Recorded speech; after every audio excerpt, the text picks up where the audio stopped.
commonly held belief throughout history is that older people understand the world better than younger people. In other words, people say that greater experience equals greater awareness, understanding, and accurate insight into the society around them. Young people, on the other hand, do not seem to agree.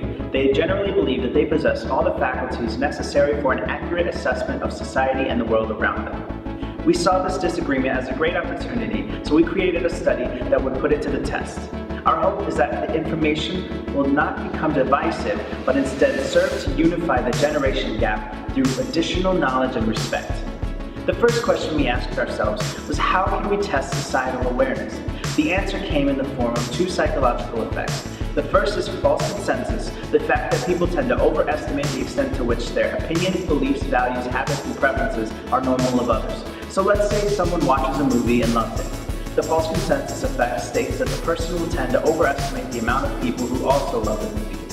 The second effect is false uniqueness, the fact that people tend to underestimate the extent to which their attitudes, behaviors, and traits are normal of others. I know this is kind of confusing. Hang with us.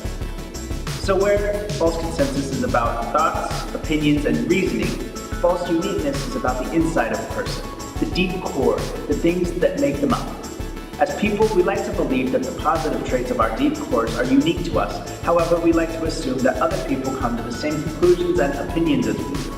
We surveyed 100 people with the exact same questions to test for false consensus and false uniqueness, and we divided the results into 4 age groups. First, we had people aged 18 to 25, next 26 to 40, then 41 to 64, and finally 65 and over. Our first age range, 18 to 25, answered 57% of the questions with false uniqueness and false consensus. 26 to 40 answered 49% of the questions with false consensus and uniqueness. Our third age range, 41 to 64, answered 30% of the questions with false consensus and uniqueness. And here's where it gets interesting. Our last age range, 65 and older, answered 46% of the questions with false consensus and uniqueness. We expected that older people would demonstrate more awareness of the world, but we did not expect that the trend would stop with those 65 and older. One simple explanation for this might be a lack of familiarity with technology, since most of our surveys were completed online.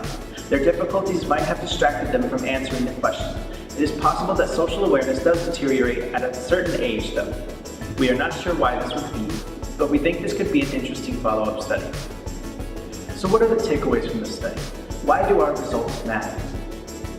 The main thing is respect. As young people, we should respect the superior understanding of our elders. The Bible says, in the same way, you who are younger, submit yourself to your elders. But I believe our results call for mutual respect.